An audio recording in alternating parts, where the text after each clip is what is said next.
एक बार भगवान विष्णु अपने वैकुंठ लोक में सोए हुए थे।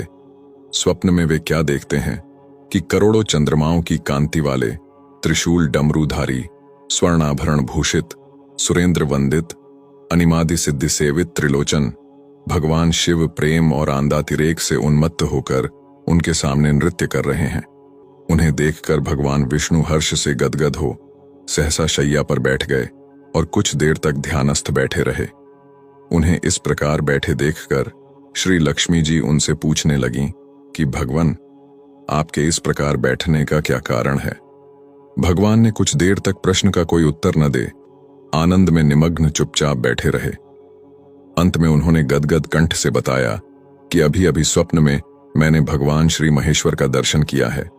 उनकी छवि ऐसी अपूर्व, आनंदमय एवं मनोहर थी कि देखते ही बनती थी। मालूम होता है शंकर ने मुझे स्मरण किया है। अहो भाग्य, चलो कैलाश चलकर हम लोग महादेव के दर्शन करें। यह कहकर दोनों कैलाश की ओर चल दिए।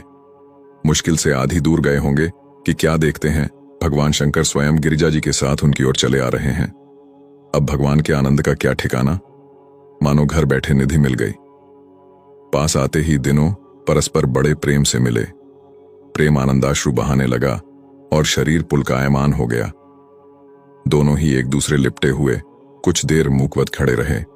प्रश्नोत्तर होने पर ज्ञात हुआ कि शंकर जी को भी रात्रि में इसी प्रकार का स्वप्न आया था, जिसमें विष्णु भगवान को वे उसी रूप में देख रहे हैं जिस रूप में वे अब उनके सामने हैं, खड़े थे। दोनों के स्वप्न वृत्तांत जानने पर दोनों ही एक दूसरे से अपने यहां लिवा ले जाने का आग्रह करने लगे। नारायण कहते वैकुंठ चलो और शंभु कहते कैलाश की ओर प्रस्थान कीजिए। दोनों के आग्रह में इतना अलौकिक प्रेम था कि यह निर्णय करना कठिन हो गया कि कहां चला जाए। इतने ही में क्या देखते हैं कि वीणा बजाते, हरिगुण गाते नारद जी कहीं से आ रहे। बस फिर क्या था, लगे दोनों ही उनसे निर्णय कराने कि कहां चला जाए। बेचारे नारद जी तो स्वयं हतप्रभ थे उस अलौकिक मिलन को देखकर। वे तो स्वयं अपनी सुध बुद्ध भूल गए और लगे मस्त होकर दोनों का गुणगान करने। अब निर्णय कौन करे। अंत में यह तय हुआ कि भगवती उमा जो कह दे वही ठीक है। भगवे उमा तो पहले तो कुछ देर चुप रही।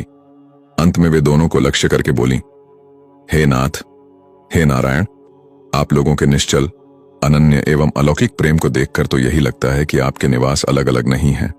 जो कैलाश है वही वैकुंठ है और जो वैकुंठ है वही कैलाश है। केवल नाम ही भेद है। यही नहीं, मुझे तो शरीर देखने में दो हैं और तो और मुझे तो अब यह स्पष्ट दिखता है कि आपकी भार्याएं भी एक ही हैं, दो नहीं हैं। जो मैं हूं वही लक्ष्मी है और जो लक्ष्मी है वही मैं हूं।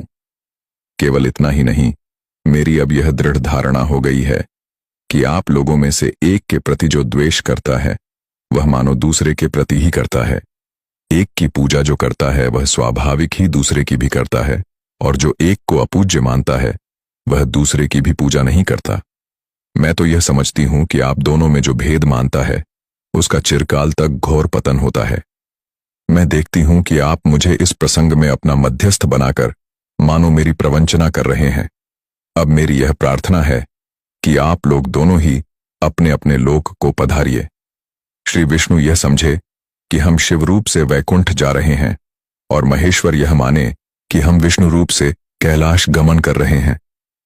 इस उत्तर को सुनकर दोनों परम प्रसन्न हुए और भगवती उमा की प्रशंसा करते हुए दोनों प्रणामालिंगन के अनंतर हर्षित हो अपने अपने लोक को प्रस्थान किए।